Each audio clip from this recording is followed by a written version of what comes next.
time of the rule when we had the Magad Empire rising in India. And when Magad Empire was rising, simultaneously in Iran also the Persian Empire was rising. Okay, so from there the rulers started their expansion and they entered in the northwestern frontier of India. Why the northwestern frontier area was chosen?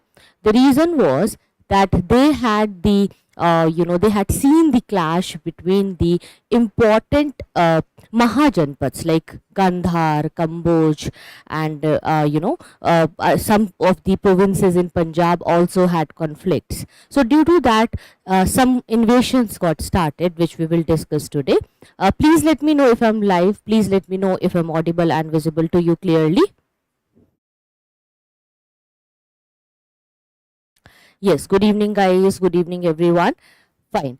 So what I want to do today, I just need to move very quickly and I'll be starting with revision. Okay, and I want you to make running notes. Okay, so because I have planned to cut down the dictation part. If very important topic or if very important point will be there, I'll mark it on the board and will ask you to write it down. Otherwise, you need to make your own running notes now. And these notes, running notes, are very important because just by listening the classes, it's very hard to crack the exam. Because your grasping will only happen if you write it. Okay, as I told yesterday also that by writing you improve your vocabulary, your writing speed, your grammar, and you do less mistakes in the exam. And it's also like learning simultaneously. It comes in your subconscious mind. So it's very good to have your running notes with you. So try to write everything whatever I explained to you, because I have tried to cut down the dictation part. Okay, and let me know if the pattern suits you in the comment box also. Now let's come to the point. Here Iranian and Macedonian invasion is the topic. This is the lecture number 9, and before I start it, I just want to tell you guys that if you want the study material, notes, daily updates of the classes, mentorship, your homework checking, your analysis and everything, for that you need to join our group and you just need to fill a form. The form is there in the description box, and also you can scan this QR code. Okay, now let's come back to the topic. Let's start from a quick revision. Okay, what we did in the last class, we covered about all the Mahajanpads. We saw the rise of Magad. We saw the rise of Mauryan Empire also. A kind of introduction for the Mauryan Empire was given to you. But when we talk about the Iranian and Macedonian invasion, just keep this in mind that this time is contemporary to the Magad Empire or the Magad rise. So when the Magad kingdom was rising, at that point of time in Iran also simultaneously rulers were rising, where Achaemenid Empire was there, or the Persian Empire you can say. It was also expanding. That Iranian Empire was established by Cyrus. The ruler was Cyrus. Okay, so Cyrus started his rule and he started expanding. Then some other rulers came, but not all the rulers are important for us. Cyrus is important, then Darius is important. Darius came to India, and then we have Xerxes also. He is again very important. So you just need to read about these three rulers. Okay, so what was happening in India and how India was impacted due to this development in Iran. Okay, so in ancient history, Iran and Persia are same. Okay, so when I say Iran or when I say Persia, they mean same place. So what was happening and how it was impacting India, that we need to cover. Okay, so today I'll try to cover the revision of the Magad rulers with you, because I have discussed few of the rulers yesterday, but for a quick revision again I'll try to include them. So the revision of Haryanka, Shishunag and Nanda dynasty is going to be there, and then we will discuss how the achievements of Bimbisara and Ajatashatru happened, because this is important for your exam. And then how Persian invasion happened, because when the rise of Bimbisar was there in India, simultaneously the rise of Persian Empire was happening in the Iran. So after this we will see why Macedonian invasion also happened. Macedonia was the kingdom established by Alexander. It was a very short-lived kingdom. He made it an empire also. He came to India also, but it was very short-lived. So Alexander's invasion happened. Alexander died at the age of 32, and there are many reasons behind his death. One of the reason is maybe he was poisoned by someone. And then we will discuss the effect of Alexander's invasion. So when I say Macedonian invasion, that is the invasion of Alexander. And the Battle of Hydaspes is very important when we come to the part of Alexander, okay, which is Jhelum river. That river Jhelum, which is there in Kashmir, okay. Now, so one by one, let's start with the revision. I have included the part of dictation in the slides because you guys asked for it. What you need to do is, I told you, make your own running notes and try to make it in your flow chart method, so that it is very quick and easy to revise and remember. So we discussed that in the beginning of 6th century BC, we had many transitions going on, and there was the second phase of urbanization in India. And the northern India, it consisted a large number of independent kingdoms. So we discussed that we had monarchies also and we had kingdoms also. So monarchies were there on the Gangetic plain, and we had some republics in the foothills of Himalayas and in the northwestern India. So here some of the republics, they used to fight, and especially in the northwestern side.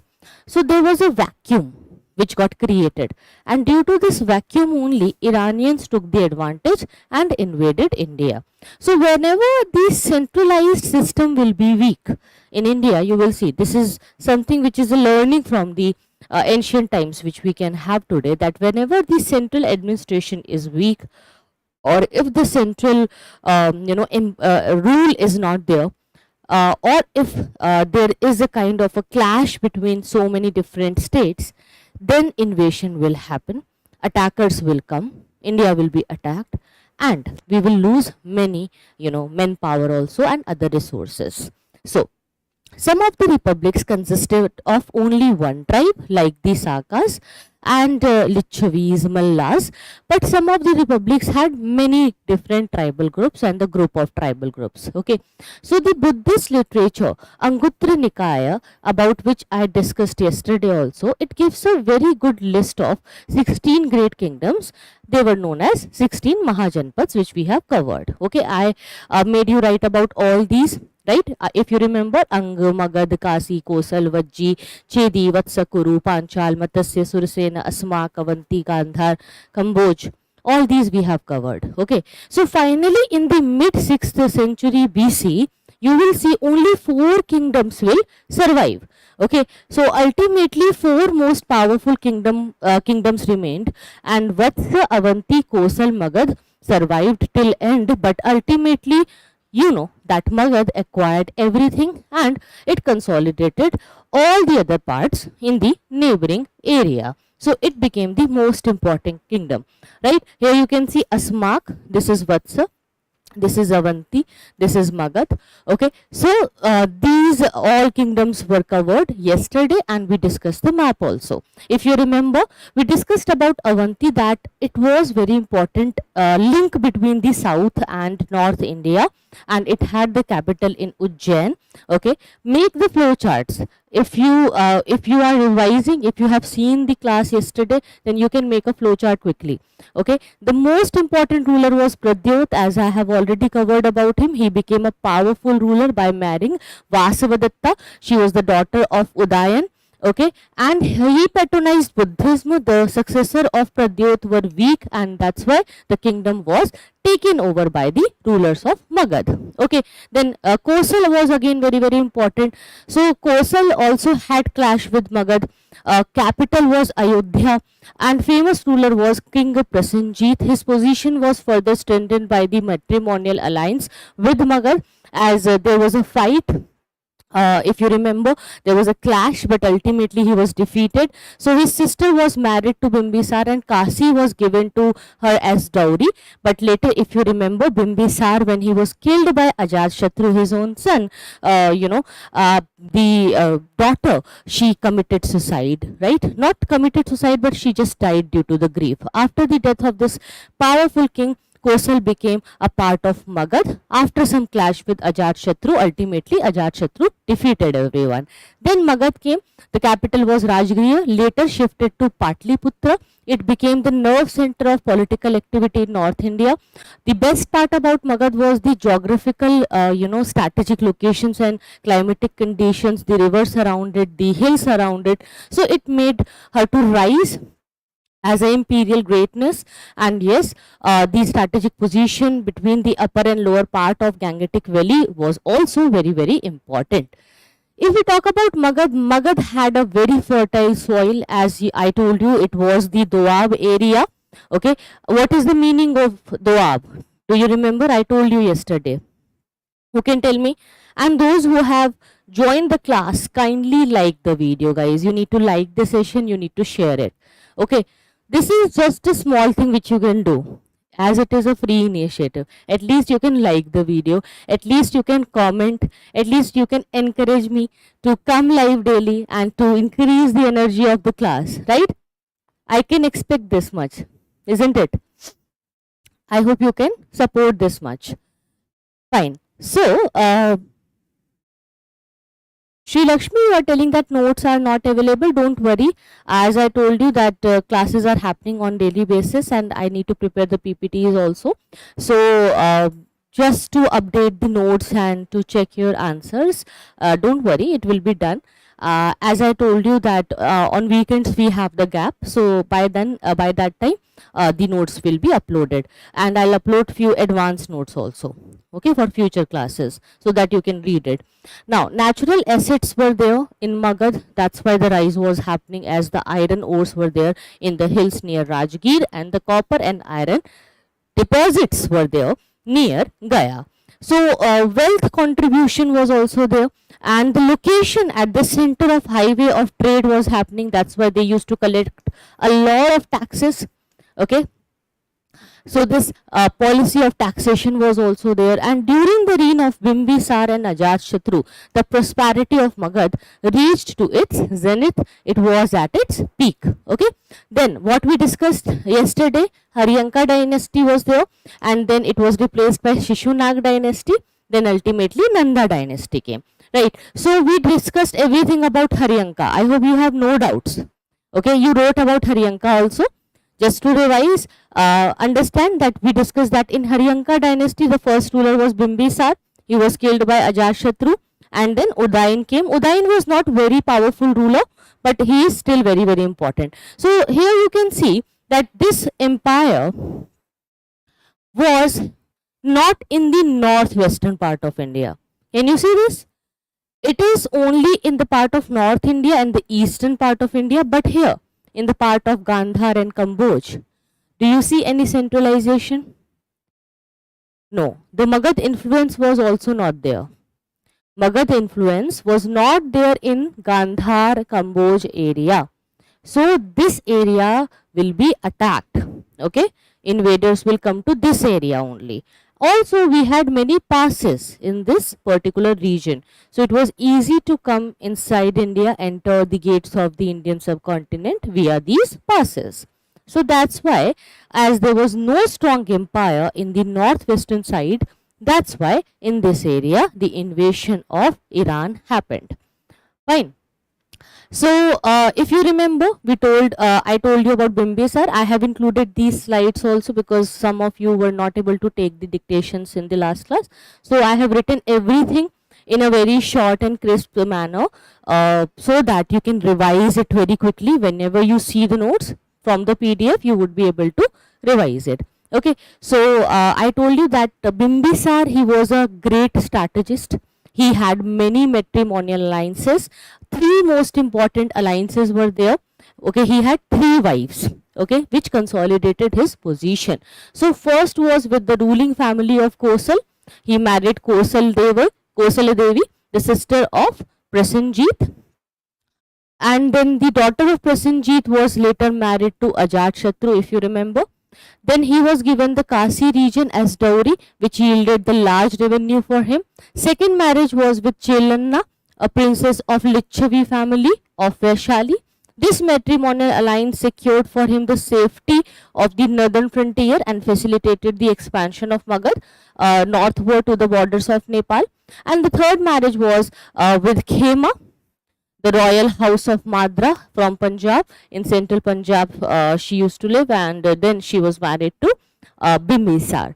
Okay, so with all these matrimonial alliances he expanded, and he also did expeditions. As I told you, they were very ambitious, they had good warfare material, they had good army, so they were using it, okay, very aggressively. So expeditions were also there which added more territories to his empire. He defeated Brahmadatta of Anga and then annexed the kingdom. He maintained friendly relations with Avanti because he knew that it was hard to win a battle. Later on, Avanti also declined. Okay, he was contemporary of both Vardhaman Mahavir and Gautam Buddha, and it is said that he gave donations to both these religions. After which his son came. His son killed him. Basically, Ajatashatru only killed his father, Bimbisar, and from 1494 to 462 BC he was ruling. He fought against Koshal and Vaishali, and he won against both these kingdoms, and he was winning against a very formidable confederacy led by Lichavis of Vaishali, and he defeated all these confederacies and groups. This had increased his power and prestige. This war lasted for about 16 years. This is very, very important. If you have not written this point, please write it down, because this is something which you should not miss. Okay, because this was a very long battle. So it can come in your prelims, like sometimes they ask about the duration of a battle. So for how many years this battle was there, or if you can arrange it in ascending or descending order. So there, just remember, for 16 years this battle was going on. Okay, so where he fought against Koshal and Vaishali, and there was a formidable confederacy, and this confederacy was led by Lichavis of Vaishali, and they were defeated by Ajatashatru. Ajatashatru realized the strategic importance of Patliputra also. Okay, when he understood that this is a very important place in Patna, because it had a good geographical location, and as I told you that it had rivers and hills all the sides. So he thought to have utilize this area, and he fortified it to serve as a convenient base of operation against Vaishali, and this also somehow made him the winner of this region. Okay, this strategy was very great. Then Buddhists and Jains both claimed that Ajatashatru was follower of their religion. There are general beliefs that he was a follower of Jainism, then he embraced Buddhism later, and he is said to have met Gautam Buddha also, and this is a very important part of your art and culture. Make it a star, write it down in your notebook, that he is, or Ajatashatru is said to have met Gautam Buddha, and this scene is depicted in the sculpture of Bharut. So they may ask you in exam that where is it depicted that Ajatashatru met Gautam Buddha. So it is in the sculpture of Bharut. Remember this point, Barhut. Please write it down. Then according to Mahavamsa, is a literary creation, he constructed several chaityas and viharas, which shows that he was a very religious man. Okay. He convened the first Buddhist council at Rajgriha soon after the death of Buddha to compile the teachings of Buddha. Okay, so that's why he is very important. Then Udayan came, the immediate successor of Ajatashatru. He laid the foundation of new capital Patliputra, which was situated at the confluence of two rivers, Ganga and Son, which you have written in the last class. Okay, then the Haryanka dynasty ended and new Shishunag dynasty came. Because of the weak successors of Udayan, Magad was captured by Shishunag, and then Shishunag dynasty was started. So Shishunag defeated the king of Avanti If you remember, Avanti was very powerful. It had friendly relations with Magad, but it was defeated by Shishunag, which was made the part of Magadhan Empire, because now Shishunag was ruling the Magad. So after Shishunag, the mighty empire collapsed because he had weak successors. Okay, every time you will see, due to the weak successors, big empires will collapse. Powerful kingdoms will collapse. That's why it is very, very important to have good successors. Okay, to have better generations. Otherwise, whatever you are doing, whatever you are making, the entire base will be destroyed. So, after Shishunag, the mighty empire began to collapse. His successor was Kakavarman, who is also known as Kalashoka. So, Kalashoka is important. Why? Because during his reign of Kalashoka, second Buddhist council was held. We have written about this, which happened in Vaishali. So, he was the one who patronized it. Then Kalashoka was killed by the founder of Nanda dynasty, Mahapadmanand. Okay, Mahapadmanand started Nanda dynasty. Then Nanda dynasty was started, and then you will see the rise of a powerful centralized administration in India. Okay, so the fame of Magad scaled new heights under Nanda dynasty. Their conquest went beyond the boundaries of Gangetic Basin, and in North India they carved a very big empire. It was very well lit, which means that they had a great administration, good bureaucracy, good aristocracy, and most powerful ruler. The first one is the founder, Mahapadmanand. He assumed the title Ekarath. So this is important for exam, because they may ask you about the titles. Okay, I hope you are making your running notes. I am not dictating you anything. I will not give the dictation. So you need to write yourself. So keep writing the important points, and whatever stars I am making on the board, they are important. So keep writing it. So most powerful ruler was Mahapadmanand, and he assumed the title Ekarath, means one and only sole ruler. Okay, sole ruler, Ekarath. So the Purans speak of the extensive conquest made by Mahapadmanand.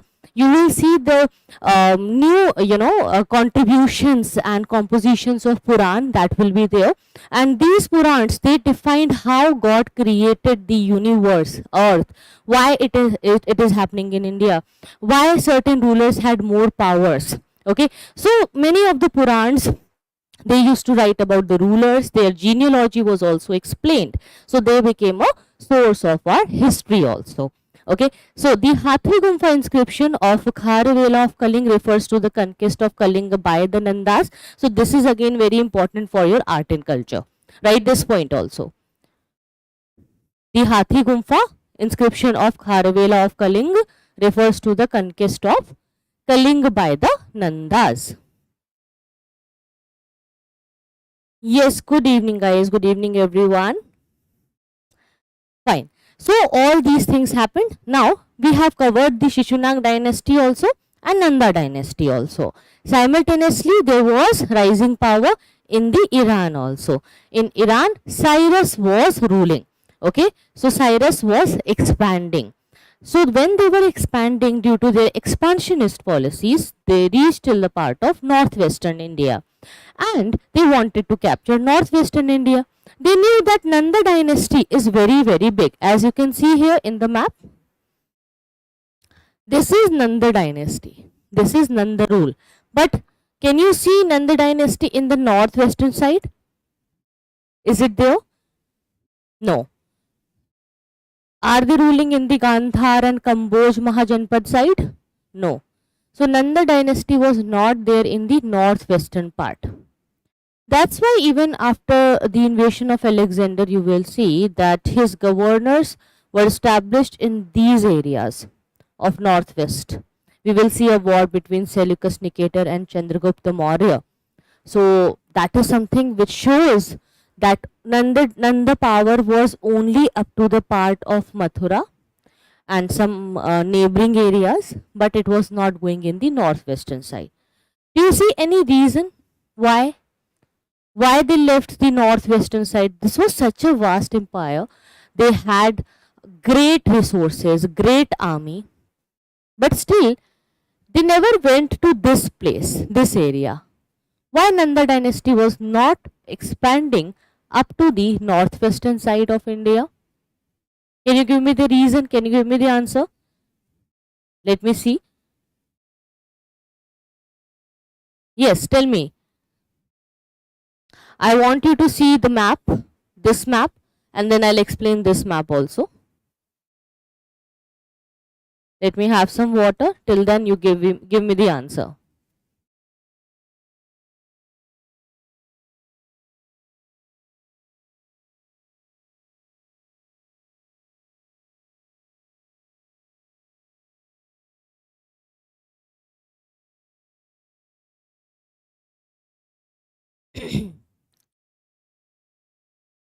Mountains.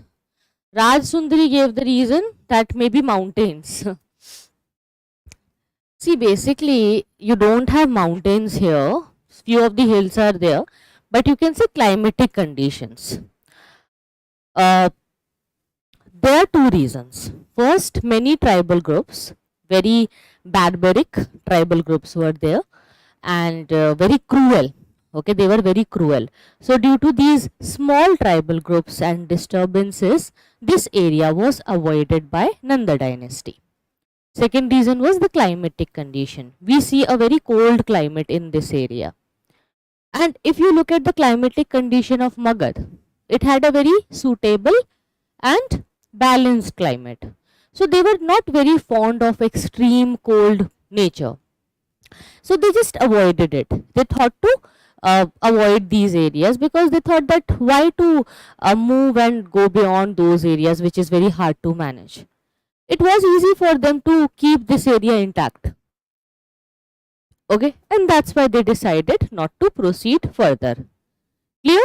So two reasons I told you. I hope you are writing.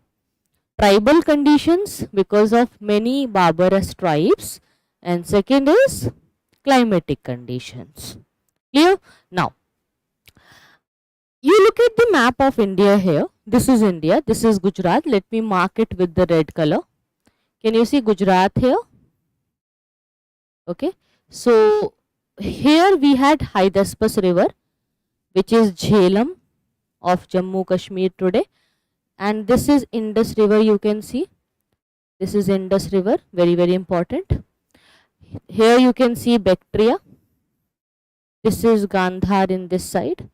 And this is Persia, from where the Persian invasion or the Iranian invasion will start. Okay. And here the desert area was there. In this area, a lot of desert was there. So today we need to discuss Macedonian and Iranian invasion. So where is Macedonia? This is Macedonia here. Okay. Can you see Macedonia in Europe? So in the Greece, Macedonia emerged and Alexander was expanding this empire. So how he followed the route? He came from Macedonia to Asia Minor. This is known as Asia Minor. And from here he came to the part of Egypt. Then he crossed Arabia. Then he crossed Persia. And then he came to India. Okay, so who came first? Persians or Iranians or Macedonians? कौन पहले आया? Whose invasion happened first in India? Iranian invasion or Macedonian invasion? Who will tell me? See, Macedonian invasion is very important. We know that Alexander came but he died. But he started a new trend. Okay, the trend is very popular and it was being followed in the medieval times also. So Alexander started a new trend that if you can win an area and if you need to work on something else, if you don't have time to rule in that region, then you can establish your governors at that place and you can leave to have some other expansions and you can focus on other jobs. So if I win an area, I don't need to stay there and maintain it on daily basis. I can keep a governor and then I can move away from that area and can expand beyond that province. So this idea was started by Alexander. He before his death established many governors in India and those governors continued the rule for a very long time. Okay. And due to that rule also somehow some clashes with Indian rulers happened, like Chandragupta Maurya had a clash with Seleucus Nicator. So these problems were going on, but it will come in future. Right now we need to understand that why these invasions were happening. So I told you the reason, that in the northwestern part of India, in this particular region, we had lack of administration. We had Gandhar, Kamboj and Madra fighting with each other. There was no unity. So lack of unity, lack of administration, lack of army, lack of strategy. They got defeated because Iranians started their invasion. So Iranians came first. Okay, so first we need to cover the Iranian invasion, then we will see the Macedonian invasion. Okay, तो पहले Iran का इन्वेशन हुआ, फिर मैसेडोनिया यानी Alexander का इन्वेशन हुआ. Clear? So, do you think if Iranians and the Macedonians both came to India and both had their invasion, so was there any point of clash between the Alexander's army and the Iranian army? Is it possible to have any clash between both these two partners fighting for India, especially the northwestern side of India? The answer is yes. Yes, there will be a fight. So Alexander, before reaching India, had to fight with these Persian rulers, because Persian rulers already came to India before Alexander. One more important point is, when we talk about Persia, it was very, very strong since the ancient times. If you read the world history, however, ancient world history is not in your syllabus, but just for understanding, I'll tell you that we had very great empires in the ancient world history. Like Greek Empire was there, and then Roman Empire came. So Greek Empire had a lot of expansion. It was so luxurious. It was good in art and culture also, science, technology also, and the kind of literatures and architectures they used to make. It inspired Roman Empire later. It inspired the world. Okay. So when we talk about the Greek Empire, okay, the Greece, you will see that they had a kind of intention that we will rule the world. They always had this kind of confidence with them, and only because the Persians were rising, they were defeated. So you can see the power of Persians since the time of Greek kingdom, right? Since the ancient times, they used to challenge Europeans, right? They challenged Europeans, and they became a reason behind the downfall of Greek Empire. Okay, even after downfall, the Greece is still maintaining its art, its tourism, its authenticity. Okay, they have their own style of architecture where they make their white buildings with blue domes.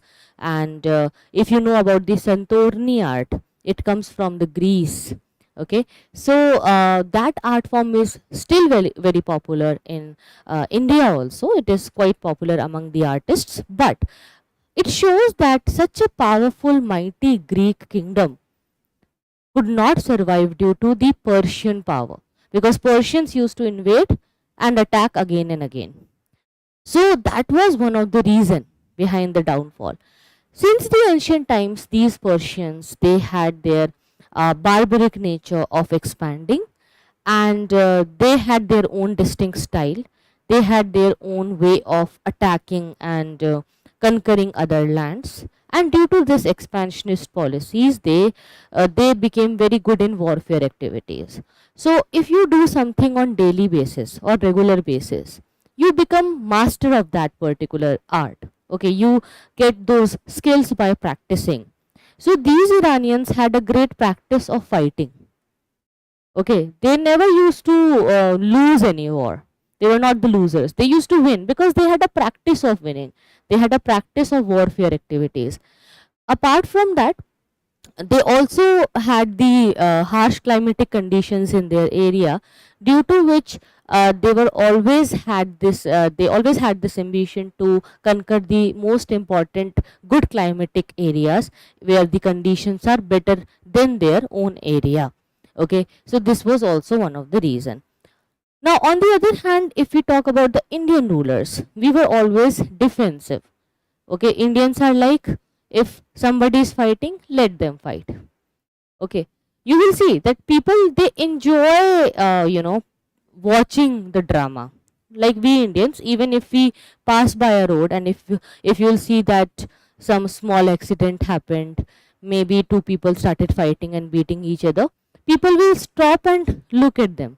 They will enjoy the fight for a moment, even if they are getting late for a meeting, even if there is some important job, and even if they need to reach their home, they will forget it for a few minutes. They will stand and enjoy the fight. They will try to listen कि क्या हो गया, सुन लेते हैं, देख लेते हैं कि क्यों लड़ रहे हैं.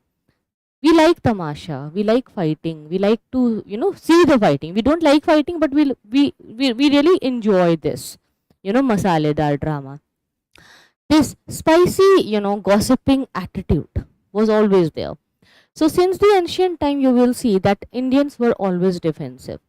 We were relaxed, and if anyone will come and fight, if they will come, then we will try to have a war, or we will try to defend. We never tried to cross the boundaries of Indian subcontinent. Indian rulers, they were confined in India, very happy and self-sufficient. You know why? Why there was this kind of mentality? Even today we have this mentality. If you get a good bank balance and all the things with you, you might not prepare for exam. You might lose all your ambitions. Okay? It is something which is very general in the Indian society. Do you know why it is like this? It is in our genes. We are genetically modified like this. And since ages we follow this mindset. Do you know why? Why the reason is there?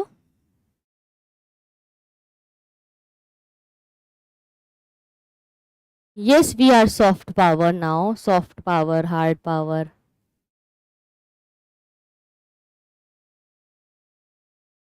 Rajsundri, can you explain your question again? You are saying that Rajas are already there, but both having similar nature. What similar nature? What is your question? Uh, Innate nature of aversing to take risk. Okay, tell me more. See, this is because when you have everything in in your own area, at your place, you will never have this sense of going out. If you get everything at your home, let's say you live in a palace and you have all the kinds of facilities at your place, okay, everything is there.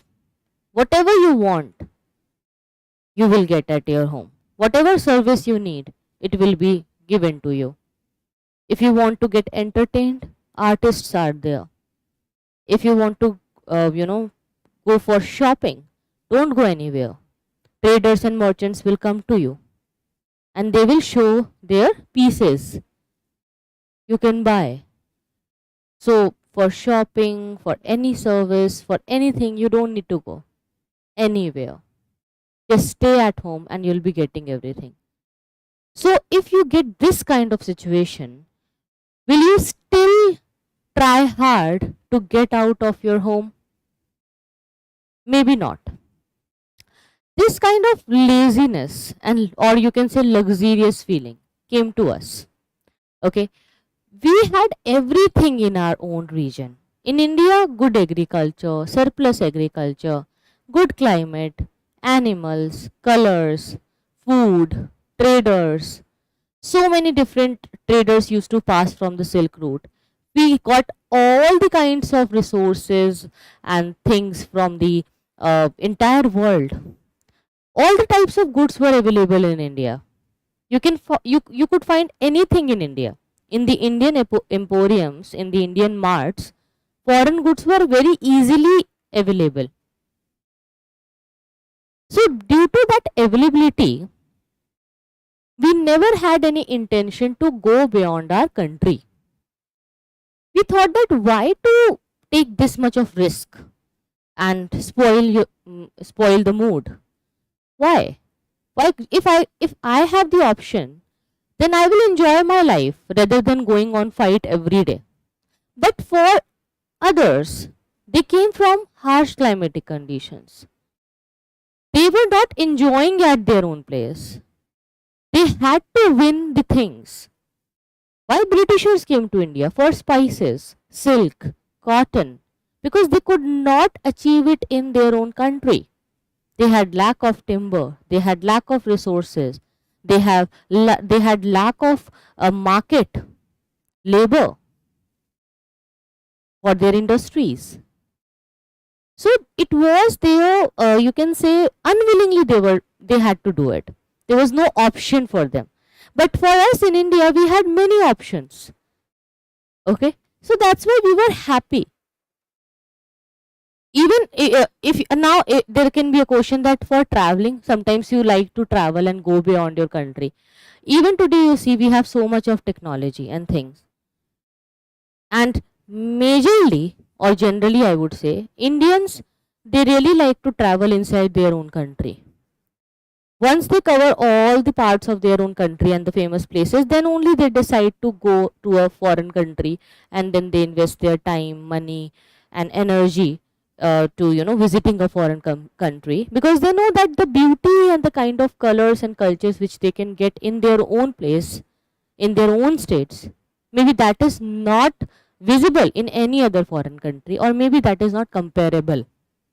Okay, so this somehow comes from the ancient times, and that's why we never had the intention to go beyond, and we were always defensive. Even Rajputs were very defensive. We never had any aggressive approach. We never wanted to kill anyone and snatch away their wealth, because we were wealthy enough. Self-sufficient economy, surplus economy, good trade, good art, good architecture, horoscope, mathematics, numeracy, algebra, everything was there. Right? Clear? Yes. Now there is a question. You said government was Alexander took over the regions, like that in subcontinent also many small rajas there. Yes, governors. Understand the position of Alexander. Alexander defeated the kings of India.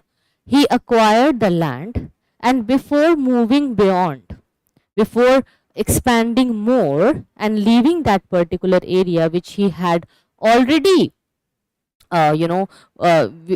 which he already had under his control, he used to place his governors. This practice was later used by the rulers of Delhi Sultanate also. If you remember, Muhammad Ghori, he established Qutubuddin Aibak as the governor, and after the death of Muhammad Ghori, Qutubuddin Aibak said that now I am the Sultan. However, he was a slave. That's why it is known as a slave dynasty. Then after the death of Qutubuddin Aibak, his slave Iltutmish became the next ruler. Right? So we always saw this kind of situation where governors ruled. After the death of Iltutmish, his governor, you will see, Balban, will rule. That's why it is known as a slave dynasty, where slaves are ruling. Clear? I hope you got the point. So Alexander versus king. King got defeated. The king of India got defeated. So at his place, a new governor established by the Alexander will be ruling at that area or the place, and will serve as the subordinate person to Alexander. Clear? Fine. Yes, even Mughals also had it.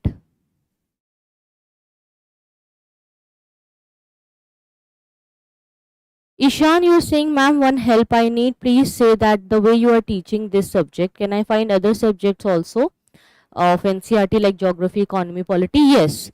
We want you guys to share this initiative more. Once we will achieve a certain level of views and likes on this particular series, then we will decide to start the new one.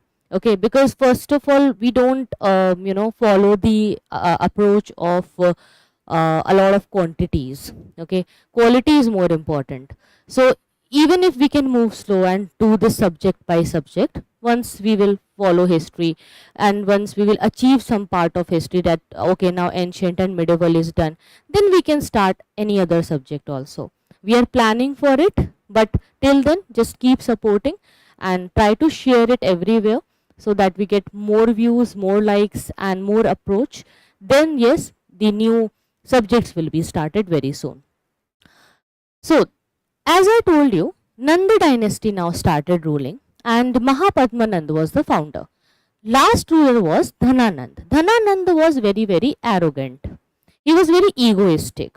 He had such a vast kingdom and big army, but he was very selfish in his nature. The most problematic thing about Dhananand was that he somehow used to impose very heavy taxation and he had very cruel methods of extracting his taxes. Okay, he used to beat people, he used to somehow disgrace everybody, and he never used to respect anyone.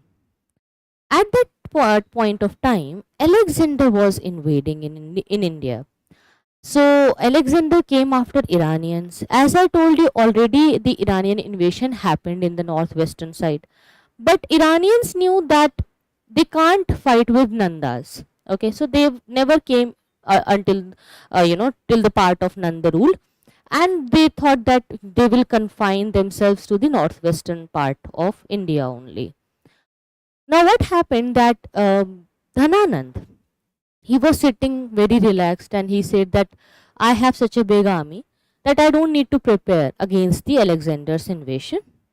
I don't need to do anything. I can plan whatever I want and I will be cruel the way I am. So, because of his nature and selfish behavior, people were unhappy and they were against his rule. And this kind of public disharmony was seen by Chanakya. He suggested Dhananand to change his approach and taxation policies and also prepare against the Alexander's invasion. But Dhananand disrespected Chanakya, and Chanakya, due to that disrespect and misbehavior, he then took a pledge to take the revenge and he prepared Chandragupta Maurya to kill the Dhananand and end the Nanda dynasty, which happened in future. Okay, so he was the last ruler and he kept the Magad empire intact and possessed a powerful army, enormous wealth. If we talk about the sources which mention the fabulous wealth of Nandas, we have many sources and it can come in your prelims that in which kind of sources we have the mention of Nandas. So we have Tamil Sangam work. So Abhana Nuru by the poet Mamulanar is very important source. One question I saw in our group, one of you you were asking about the Sangam literature and some text. So I saw that question. I just want to tell you that we will have a separate session for Sangam age in which I'll discuss all the important terms and writers and books of the Sangam age, and I'll make you write also. So don't worry, we are moving in a very chronological order. We have not reached till the part of Sangam age. Sangam age will come in the later Mauryan time. Right now we are in the pre-Mauryan time. Okay, so we will cover the pre-Mauryan era, then the Mauryan era, Mauryan time, and then we will come to the post-Mauryan India. So there in the post-Mauryan times, we will discuss the Sangam age. Okay, and then I'll make you write about all those terms. So just have faith that everything is going to be covered and chronology needs to be maintained, and because of that chronology I can't teach you about some of the topics even if the examples like Tamil Sangam example came. So we can't explain this topic right now here because we have a different topic going on. This will be done in a separate lecture of Sangam age. Okay, don't worry. Kindly write this source.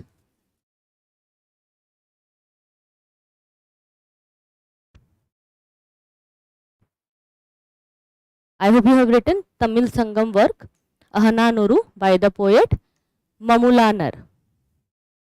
Okay. Then if we talk about the revenue, The revenue was, doing very well. As I told you, surplus economy was there. So the flourishing state of agriculture and the general prosperity of the country must have brought to the royal treasury enormous revenue. Okay, so of course they had good revenue, they had good money. Movement against Nanda rule happened by the Chandragupta Maurya and Kautilya. They saw resentment among people against the oppressive way of tax collection by Dhananand, and they took advantage of this. It was during this time only that Alexander invaded India, but he died before entering in the part of Magad kingdom. Okay, so let's see how Alexander came, how he clashed with the Persians, how the battle of Hydaspes happened. Okay, now quickly look at the rulers. Persian and Greek invasion we need to cover. So Persian invasion from Iran. As I told you, Cyrus was the person who established the Persian Empire. So from 558 BC to 530 BC he ruled. He was the great and greatest conqueror of the Achaemenid Empire. Achaemenid Empire means what? Persian Empire. Like in India we had Magad. So there in Persia they had Achaemenid Empire. So Cyrus was the first conqueror who had an expedition and entered into India. He touched India and he captured the Gandhar region also. All Indian tribes to the west of the Indus River submitted to him and paid tribute to him. So it initiated a kind of tribute culture among the northwestern tribes of India. Understand the point that due to so many tribal groups in this particular area, Alexander also got fed up. See, if you know that I have this one single enemy, he is having this much of army, you will prepare, you can have a strategy, fight a war, either you will win or lose. But if you need to fight a battle on daily basis, once you will defeat this army, then from that place another army will come which is from any other tribe, then another tribal group is there, then at other places other tribal groups are there. They have their own way of culture, their own way of fighting, they have different set of weapons, different set of strategies. So every day you need to change your strategy. It is like a fluctuation in your mind. So it's very hard to settle down with these kind of wars. Okay, that's why Alexander's army also got fed up when they entered in this area. So before Alexander came, Persian invasion happened, and yes, Cyrus, got this area of Gandhar and got the tributes. Then after him, next important ruler was Darius I. Darius I was the ruler who ruled from 522 BC to 486 BC. He was the grandson of Cyrus. He conquered the Indus Valley in 518 BC. Now understand that in between we had other ruler also, and we have so many other things related to the Achaemenid Empire and how the empire expanded, what was the philosophy, how the religion was, how the culture was. But understand that you don't need to read so many of the content. You already have such a vast syllabus. Why to read about Iran and their history so much? It's not in our syllabus, right? It's just to understand the in the context of India, that how India was attacked, how we got affected due to it. So those effects are important. So just to understand those effects we are learning it. Otherwise this chapter is not very important. But we just need to understand the impact of the Iranian and Macedonian invasion. That's why we need to know about these two important rulers. And then one more ruler was there, Xerxes. Okay, so these three rulers you just need to remember. When I come to this Achaemenid Empire, I understand that it inspired the Indian art also. The Ashokan pillars, even the national emblem which we have today in India, got the inspiration from this Achaemenid Empire, because in Achaemenid Empire they had Achaemenid pillars and they used to make similar kind of pillars. Okay, so that somehow inspired Ashoka, and Ashokan pillars are very similar to those pillars. Okay, so Darius I, he was the grandson of Cyrus. He conquered the Indus Valley in 518 BC and annexed the Punjab and Sindh area. This region now became the 28th satrapi or 28th province. Satrapi means province. You can call it satrapi, you can call it satrap also. Like Saka satrap. Okay, so Satrap means province, a town. So the region in this particular area of Indus Valley, this became the 20th satrapi of his empire, and it was the most fertile and populous province of Achaemenian Empire. And he also sent naval expeditions under Skylus to explore the Indus. So this is something which you should remember, that naval expeditions were also there in the ancient times. Clear?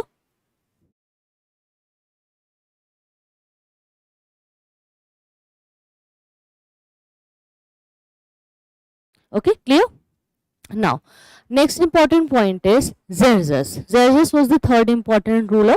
So, 465 to 456 BC he ruled, and you can see that how long and vast it was. You can see this is your Persian Empire, this is Parthia here, and you can see that they captured Gandhar and included it in their own empire. So, Gandhar, which was the part of India, is now shown in the map of Persian Empire. Can you see this? Gandhar, which is in Persia now. Okay, and their capital was here in Persepolis. Persepolis in Iran really inspired many of the art forms in India. Especially, we started using wood in the Mauryan arts. So, wooden sculptures, wooden buildings, wooden palaces were made in the Mauryan Empire. So it was inspired from the Persepolis in Iran, because we had a lot of trade from that area. And you see that whenever the attack happens, you will see many of the traders will also come. People will also come. They will try to live. And they exchange their ideas and art forms with each other. That's why it is very, very important. So Xerxes utilized the Indian province to strengthen his position. He deployed Indian infantry and cavalry to the Greece to fight, but faced a defeat in Greece. And after this failure, Achaemenians could not follow a forward policy in India. They stopped here. They stopped till the part of Gandhar. However, the Indian province was still under their control. This Indian province of Gandhar was under their control. But then they were just staying very quiet. Then Darius III came. So Darius III enlisted Indian soldiers to fight against Alexander in 330 BC. So I told you that definitely there will be a fight between Alexander and Darius, right? And in that clash, what will happen? A kind of a problem, a situation will be there, where who will win. So here you need to understand that this is a point where Iranians and Greeks again had a fight. Okay, and somehow the kind of fight and struggle Iranians and Greeks had led to the decline of Greek kingdom also, as I already explained to you.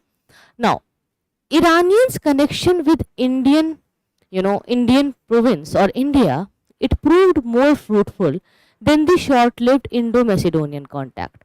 Because Alexander, when he came to India, he was in a great hurry. Okay, he came so quickly and then he went back very quickly. Not just like he went back naturally, he was just died. Because of his death, he could not conquer other lands. But the Alexander's invasion will not bring a lot of cultural interaction or any other development to India.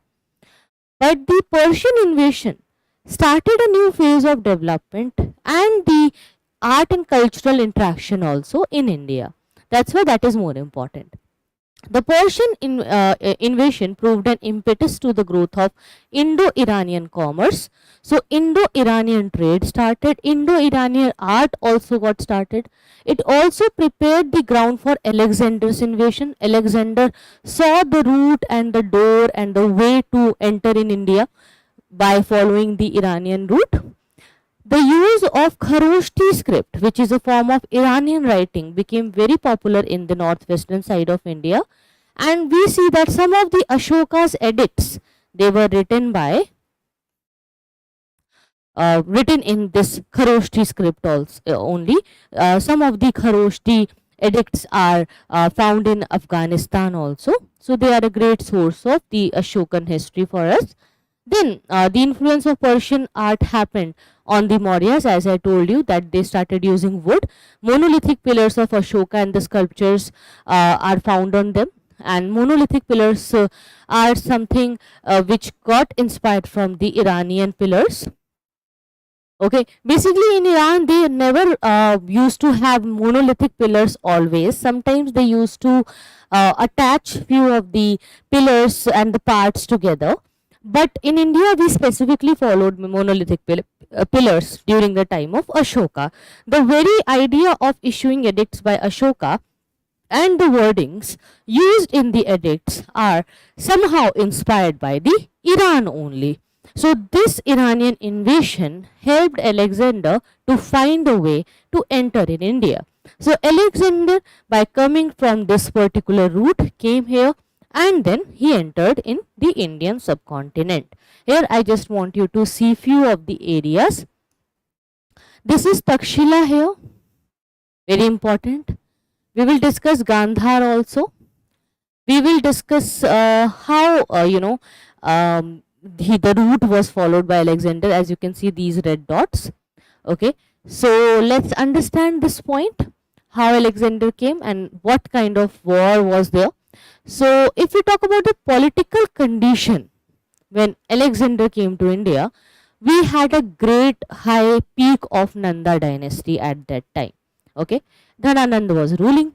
So Alexander from Macedonia, when he invaded India after 2 centuries of Persian invasion, he saw that yes, in India centralized system is working, but that centralized system was not there in the northwestern side of India, like in the area of Gandhar, Takshila, or you can say Jammu Kashmir, simply today's present part of Jammu Kashmir.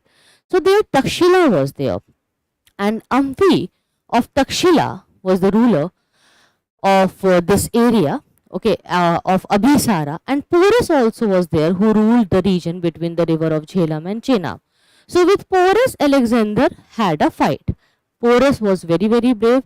However, Porus was defeated in the fight, but Alexander was so impressed with the bravery of Porus that he returned the empire to the Porus, and he said that you can stay here and be the ruler. I am very impressed from your bravery. So in this way the fight happened. But let's understand how the fight was and how Porus was defeated. So Amphi of Takshila, the ruler Abhisara and Porus, who ruled the region between the river of Jhelum and Chenab, and there were many republican states also, like Nyasa was one of the republican states. So why Alexander came? Alexander ascended the throne of Macedonia after the death of his father Philip. Okay, so his father Philip died in 334 BC, and then Alexander became the ruler. So he conquered the whole Persia by defeating Darius III. If you remember, Darius III employed the Indians also in his army.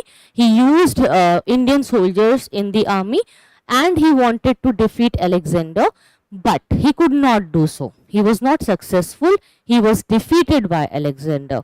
Okay, so Darius III was defeated in the battle of Arbela in 330 BC. This is a very important point. Let's make a star here. Write it down. Keep it in your notebook. That Alexander conquered the whole Persia by defeating Darius III in the battle of Arbela in 330 BC. He also aimed at further conquest eastward and wanted to recover the lost Persian satrapy of India. Okay, and the writings of Greek authors like Herodotus about the fabulous wealth of India attracted Alexander.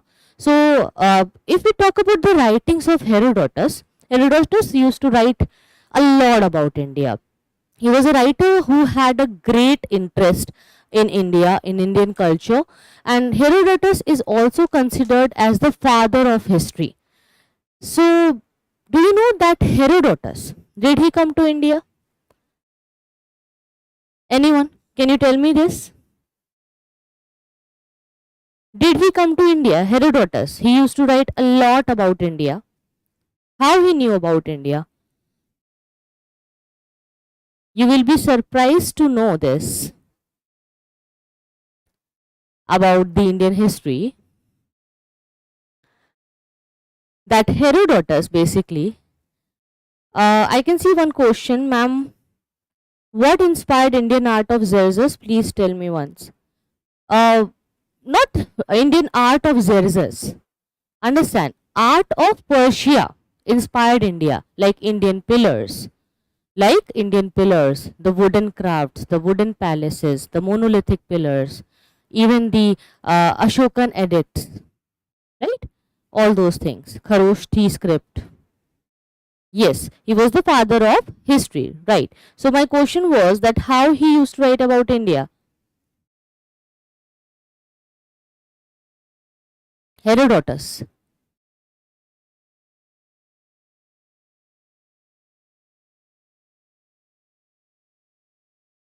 Basically, Herodotus never came to India. Understand? He used to listen and he used to read about the travelogues, and he used to see how people are talking about India. So he started writing, and in his writing he exaggerated about India, that India is like this, the culture is so nice, so colorful, it is full of wealth, it is sink of gold coin. So he wrote so much about India that it inspired Alexander also to come and see India, to invade India. So this is very surprising to understand and know that basically Herodotus, the father of history, never visited India. He himself never came to India, but he wrote so much. He exaggerated the beauty and wealth of India so much in his books that Alexander came to win India, and so aggressively Alexander started his journey. Okay, so this is the power of pen, you can say. Just by writing something, you can influence minds like Alexander also. Clear? So basically, he believed that geographically there was the continuation of sea on the eastern side of India.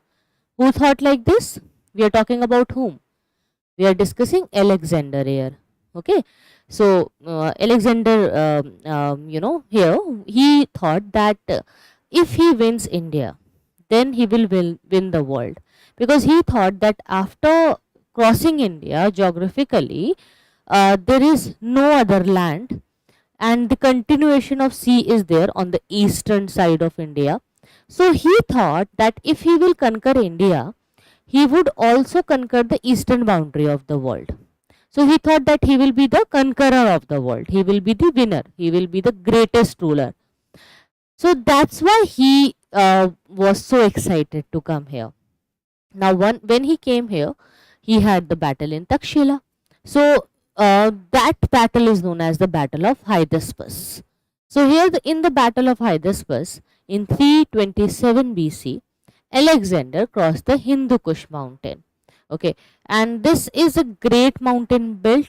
It is very hard to cross this area, and in such a harsh climatic conditions, his soldiers were traveling and surviving anyhow.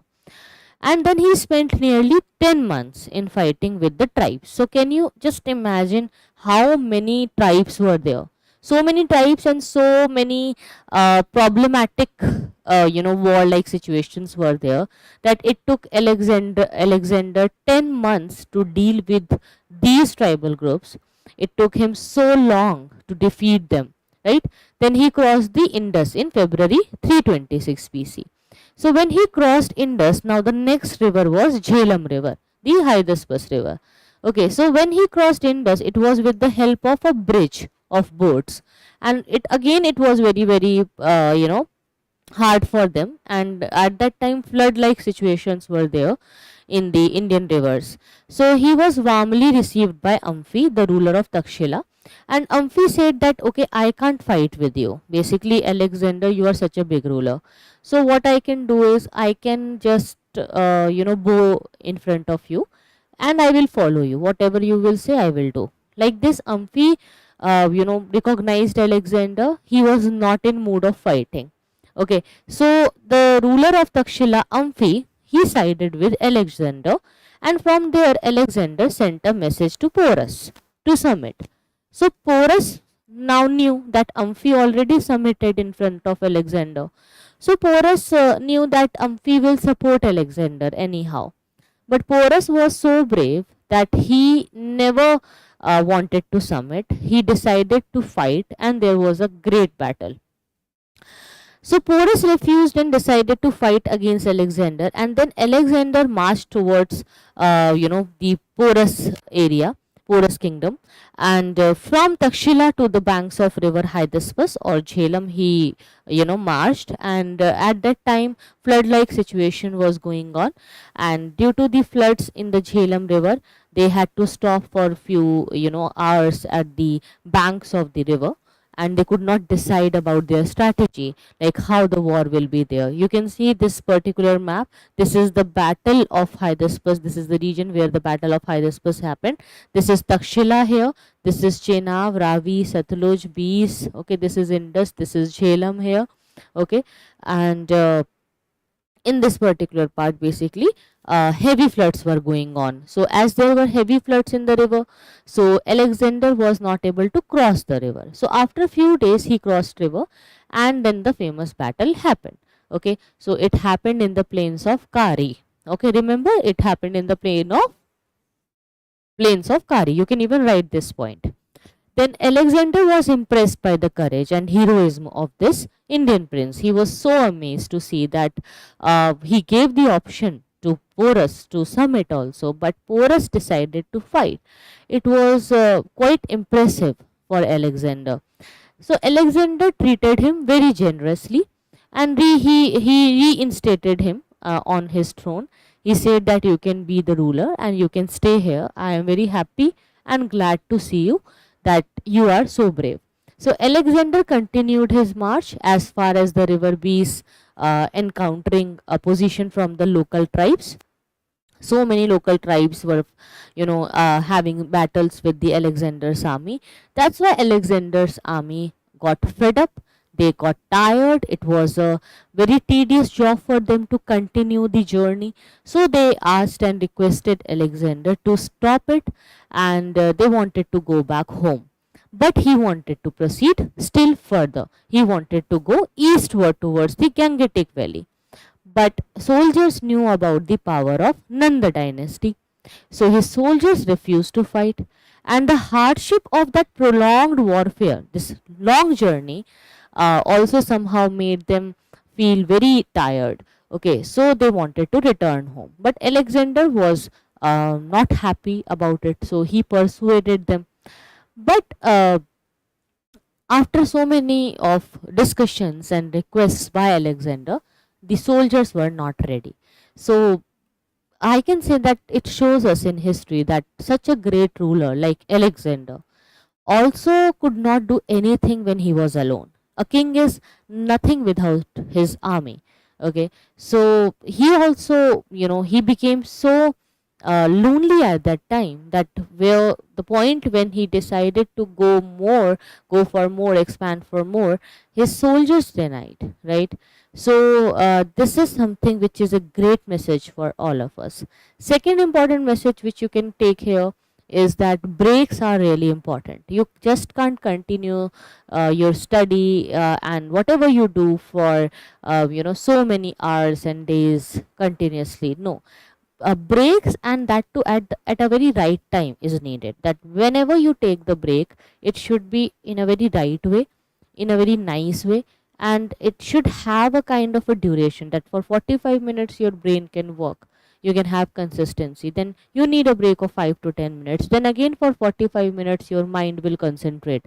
Then again you need a break. So that concentration can only increase if you take the breaks. Here Alexander was not taking breaks. He was just continuing the fight again and again. So ultimately his soldiers, okay, the one who never got defeated in front of anyone, he got defeated. He had to bow down in front of his own soldiers and had to listen those soldiers at this point of time. So basically Alexander could not persuade them, and therefore they decided to return. Now he made arrangements to go back.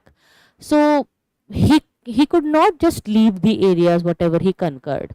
So then he decided to start the governorship. He established few governors in his conquered territory, and from here the new trend got started. I told you that he was the trend setter, that the conquered territories in India will be given to his governors. So he divided the whole territory from Indus to Beas into 3 provinces. Okay, and he put them under his governors. So 3 new governors came in the area, and then he started going back. So when his retreat was going on, so his retreat began on October 326 BC.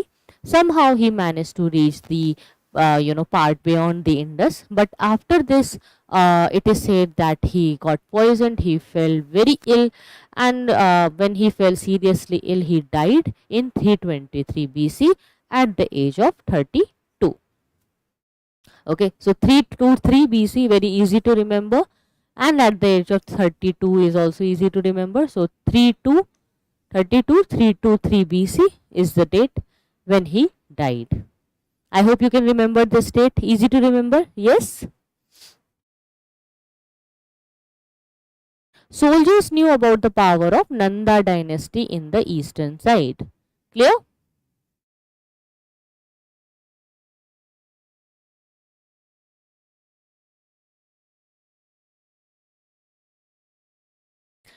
Yes, Ashish, you are right that Herodotus never visited India. That's clear. Fine. So now if we talk about the effects of Alexander invasion, the immediate effect was that it encouraged the political unification of North India under the Mauryas. Okay, so this is something which was great, and the system of small independent states came to an end. It had also paved the way for direct contact between India and the Greece. So of course new trade routes, new relations happened, new opening of doors happened, and this route opened by him and his naval exploration increased the existing facilities for trade between India and West Asia. So we had more trade with West Asia now, and his authorities in the Indus Valley was short-lived. One, because of the expansion of Mauryan Empire under Chandragupta Maurya. As I told you that Chandragupta Maurya had fight with Seleucus Nicator, who was the governor of Alexander, and then Chandragupta Maurya expanded in this region. So ultimately the Mauryan Empire acquired the lands of Alexander. Okay, clear? So it was all about your Iranian and Macedonian invasion. I hope everything is clear. If you have any doubts from this topic, please let me know, because after this the new topic which we need to start is about the Mauryan Empire. Basically we have discussed Mauryan Empire briefly, but some important topics and chronological details were missed, so we will try to cover it up, and we will also discuss the post Mauryan Empire, the Ashokan times, right? So in detail we need to begin this topic. So before we go for the details, let me know if you have any doubts, and I just need to give you a 5 minutes of dictation, which is a very short dictation about the most important topics coming from the repeated parts of your PYQs. I found it very interesting and useful, so kindly write those points.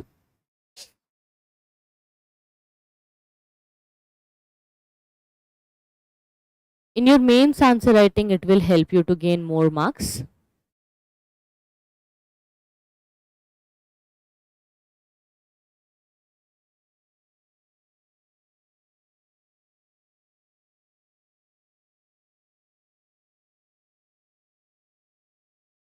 Okay, so kindly write a question. It is like a model question for your mains, will be very helpful. Explain the social and material life.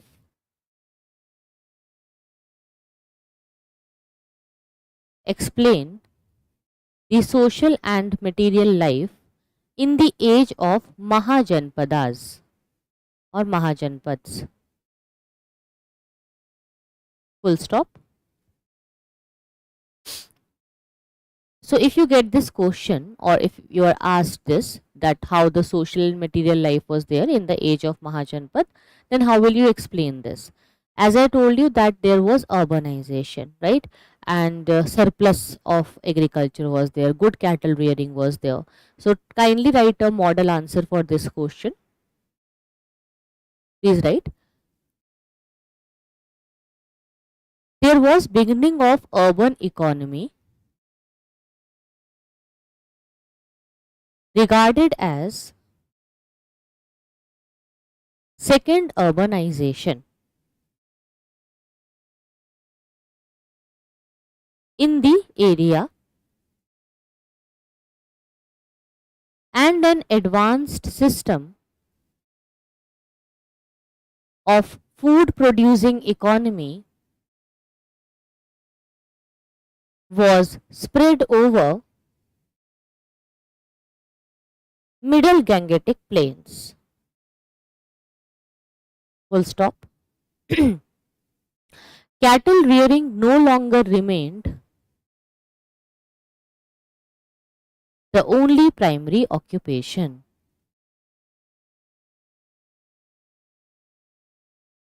Full stop. I'll repeat the point. There was beginning of urban economy regarded as second urbanization in the area and an advanced system of food producing economy was spread over middle Gangetic plains. Cattle rearing no longer remained the only primary occupation. Paragraph change. It was being replaced by agriculture. Full stop. Rice was the staple cereal produced in. Rice was the staple STAPLE cereal CEREAL produced in Eastern UP and Bihar in this period. Next point. This century witnessed the beginning of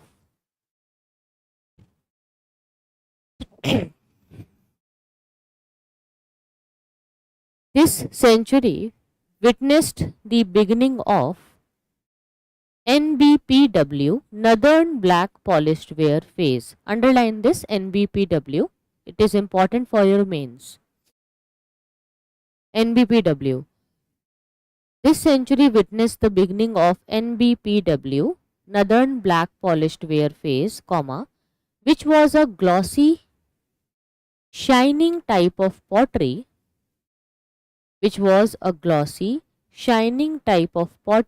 made from fine fabric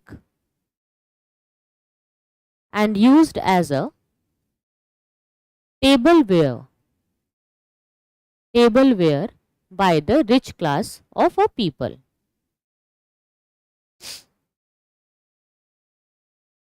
Full stop. This pottery was usually unpainted.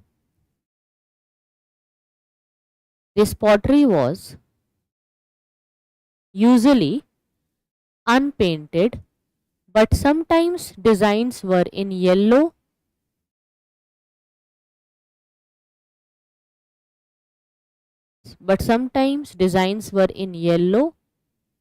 and wavy lines, WAVI, लहराती हुई lines ऐसे बनाई जाती थी मटकों पे,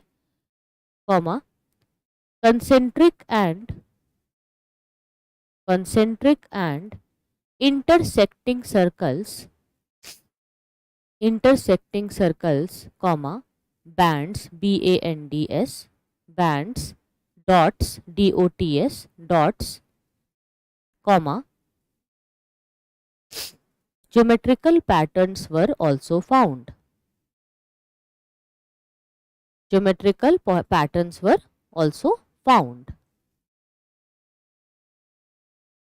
Okay. So this is about your NBPW potteries and NBPW sites. So they ask a lot of questions from this area. Recently, last year prelims, we found questions from NBPW. That's why I am making you write all these points. It is not mentioned in NCERT, but I found it very important for your mains. That's why I am dictating it to you. It is not in NCERT. However, in your books it is there, but a very brief and very small content is there, which is not sufficient for exam. That's why we are adding few points from the other standard books here. Clear? Now please write last paragraph of this particular topic. Continue in the same, same point. Punch marked coins, comma, metal money, comma, ring wells, ring, ring wells. Basically, they used to make ring wells like this, like one ring, then above it more rings, and then like this it used to make a cylindrical pattern, and they used to use it as a dump yard or a dumping well. So it was found in the later Vedic era. So this development was also there. I'll repeat the point. Punch marked coins, comma, metal money, comma, ring wells, and burnt bricks. Burnt bricks had been excavated from NBPW sites. NBPW sites. Wooden palisades, PALISADES, wooden palisades have been found in Patna, belonging to the pre-Mauryan times. Full stop. Houses were mostly made up of mud brick and wood, comma, which perished owing to moist climate. I'll repeat the point. Houses were mostly made up of mud bricks and wood, which perished owing to the moist climate. MOIST, moist climate of Middle Gangetic Basin. Population growth was widely visible.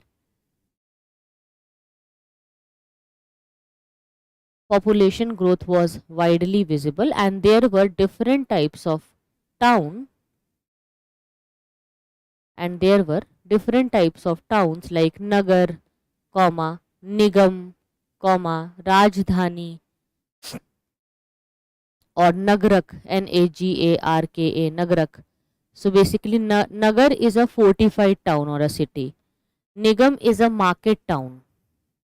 Okay, and Rajdhani means capital city. Nagarak means small town. Mahanagar means big city. So they had all the types of town like Nagar, Nigam, Rajdhani, Nagarak, Mahanagar. All these types of towns and cities were there, which shows urbanization. Okay, that's it. So it was all about your mains practice. I hope you enjoyed it. Now let me know if you have any doubts, if you have any questions.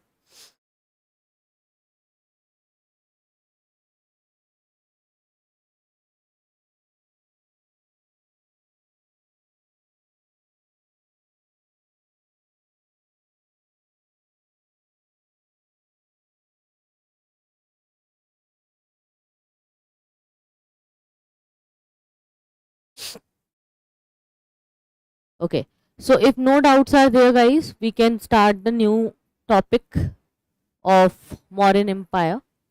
Means we can start the discussion on it. Please let me know. Okay, clear. Fine. So we have discussed the Iranian and Macedonian invasion. We have covered all about the Magadha Empire. We have discussed all the dynasties also. So that is something. So we covered a lot today. Fine. So what we can do is, let me just start with the introduction of Mauryan Empire today. A brief introduction, and then we will end the topic. Fine. So the Mauryan Empire, basically, when we talk about any of the empire in India, you will see that there are 2 points of understandings, that whenever a big empire is formed, it will acquire many of the small states, tribal groups and kingdoms inside it. So Mauryan Empire also did the same. Chandragupta Maurya was very, very ambitious and he was very focused also. When we talk about his empire and how we know about his work and what kind of sources we have, so basically we have many sources of Chandragupta Maurya, means too many sources are there about him. So if you go to the literary sources, you have Arthashastra of Kautilya, then you have Indica, okay, and Megasthenes, basically he was a Greek ambassador who wrote Indica. But the problem was that when these foreigners, they used to come here and when they used to write here, sometimes they used to write whatever they believed. They had their own perspective. For example, have you seen those video vloggers on YouTube? Like any foreigner, if he comes to India, eats samosa or sees something in India and says that, "Hi guys, see, look at it, look at this place. I am in India. How people are living here, how they sit here, the way they talk, the way they do things." So that explanation is not always reliable. Okay, you must have seen it on YouTube. Sometimes they explain the things in such a way which is not really applicable to the Indian culture, right? So similar situations were there also when Greek ambassadors or any other foreign travelers came. When they used to write anything, they had their own foreign perspective.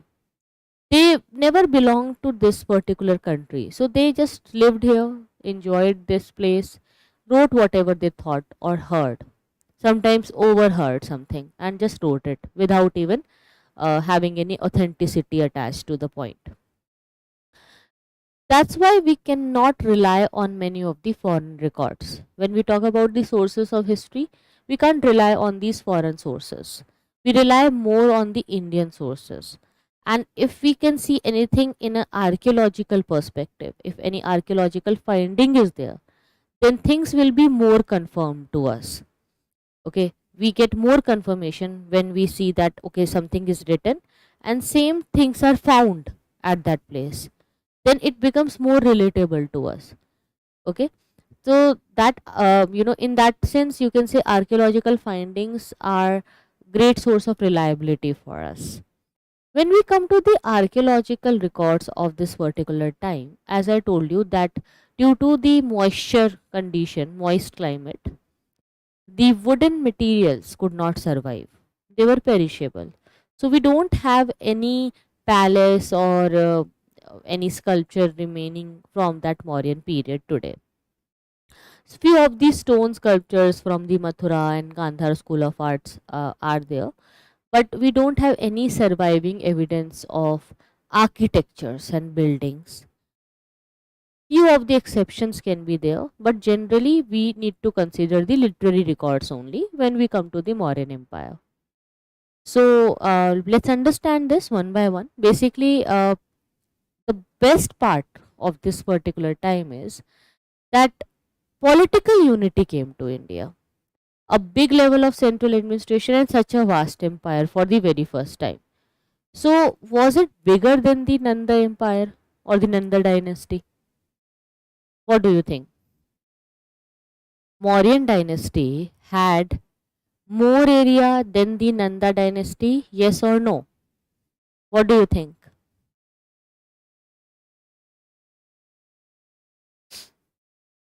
Let me see how many of you can give me the right answer.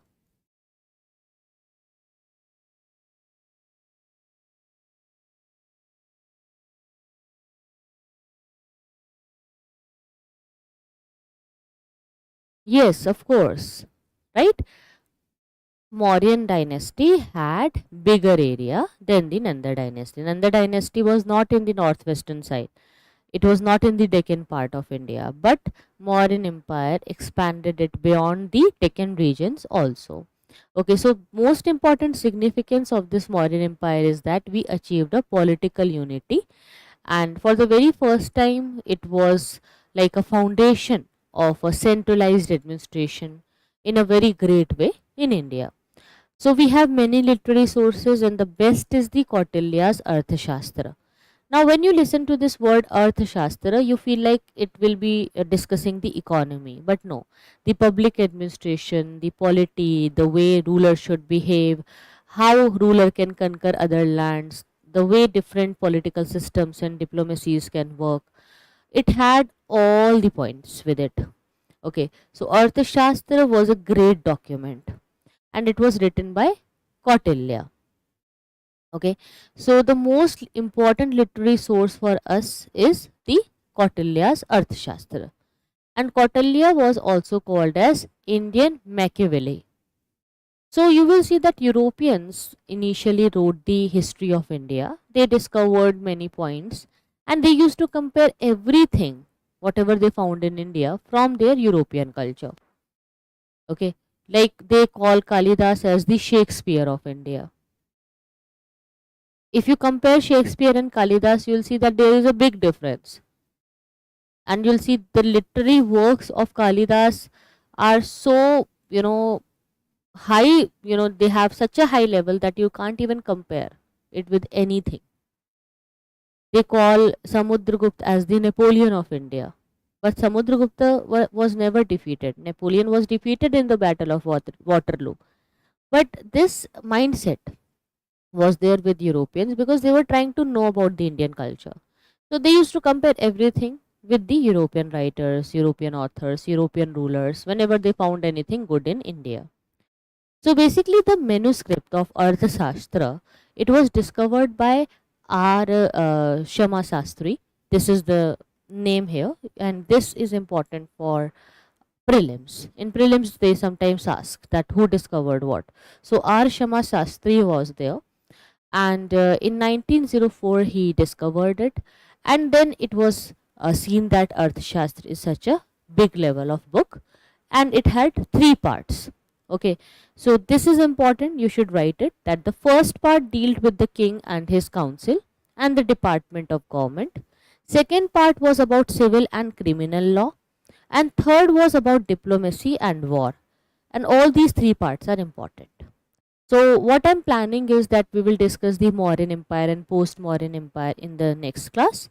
Okay, till then you can write these points in your notebook and then I will end the session. Meanwhile, if any one of you is having any doubt, please let me know. We can discuss. We have time to discuss your questions. Otherwise, we will end the session here. Thank you so much for watching, guys. And kindly give your feedback. I have changed the pattern today a bit. I have added some of the PYQs and topics from there. Let me know if you like it. And if you want me to add something else, please share your thoughts with me. And write these points also or take a screenshot if you want. However, I'll be sending you the PDFs, but it's best to have your own notes because before exam you don't get much time to read the PDFs. PDFs are handy, but they are not always very useful. Your own notes are best and nothing can beat your self-study, right?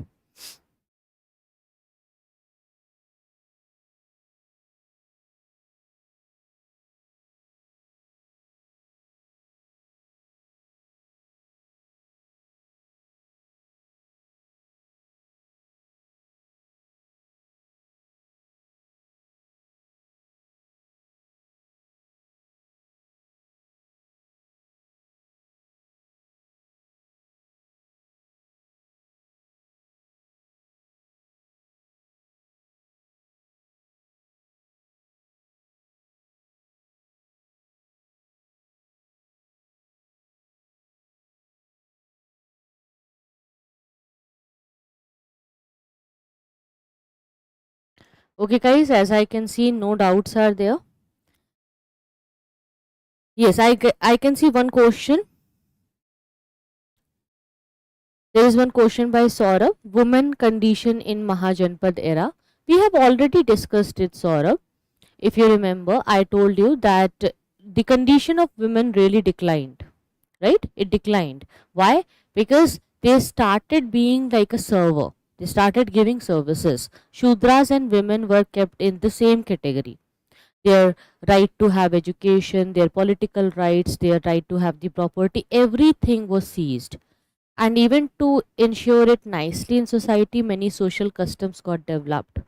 Okay, so I suggest you watching the class in which I have discussed the later Vedic era.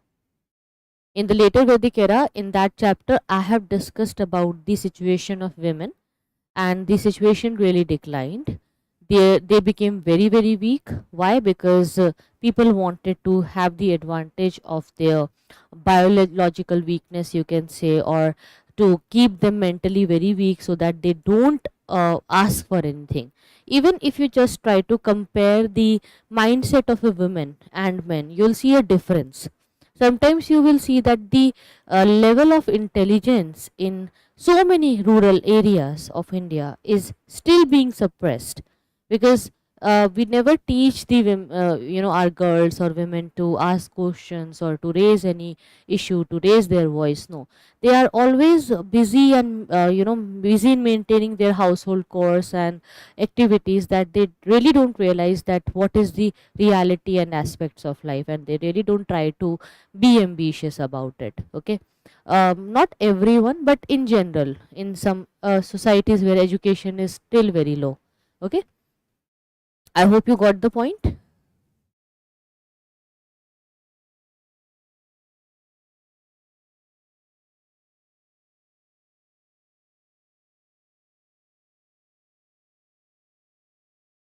Clear. Sri Lakshmi, you asked about Nigam. Nigam means a small town. Okay, like you have Nagar Nigam today, in which you have a municipality to work. So that is Nigam. It is a type of a town.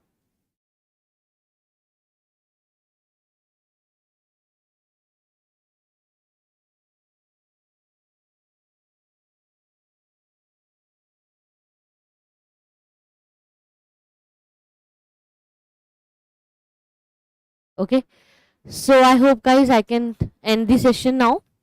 If you have any other doubts, you can discuss that with me in the next class. I hope you are writing the answers. You need to submit the homework, and I am planning to check it very soon. Maybe tomorrow you'll get the analysis on your answers. See you guys then. Take care. Bye bye. Good night.